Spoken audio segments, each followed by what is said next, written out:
साथियों, अभी बीते दिनों संसद में चुनाव सुधार को लेकर चर्चा चली।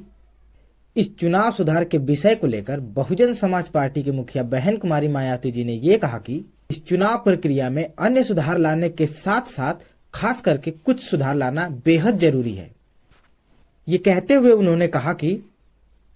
एसआईआर को लेकर जो पूरे देश में व्यवस्था चल रही है, बहुजन समाज पार्टी उसके विरोध में नहीं है। जी हाँ साथियों, बहन कुमारी मायावती जी ने यह कहा कि एसआईआर को लेकर बहुजन समाज पार्टी उसके विरोध में नहीं है, लेकिन बहुजन समाज पार्टी का यह कहना है कि इस संबंध में मतदाता सूची में नाम भरने की जो प्रक्रिया होनी है, उसके लिए जो समय सीमा निर्धारित की गई है वो बेहद कम है, जिसकी वजह से बीएलओ के ऊपर भी काफी दबाव है और कई बीएलओ इस काम के दबाव से अपनी जान भी गंवा चुके हैं। सुप्रीमो बहन कुमारी मायावती जी ने एसआईआर की प्रक्रिया की तिथि को बढ़ाने की मांग करते हुए आगे कहती हैं, जहां करोड़ों मतदाता हैं वहां बीएलओ को उचित समय मिलना चाहिए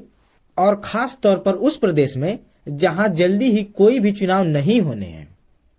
ये कहते हुए उन्होंने कहा कि उत्तर प्रदेश में लगभग 15.5 करोड़ से भी ज्यादा मतदाता हैं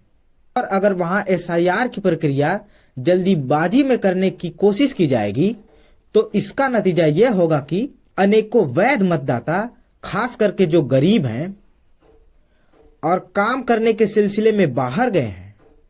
तो उनका नाम मतदाता सूची से रह जाएगा और वो बाबा साहेब डॉक्टर भीमराव अंबेडकर जी के द्वारा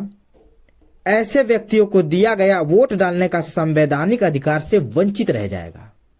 जो कि पूर्ण रूप से अनुचित होगा। अतः ऐसे में एसआईआर की प्रक्रिया पूरी करने में जल्दीबाजी नहीं करते हुए वर्तमान समय सीमा को बढ़ाना चाहिए।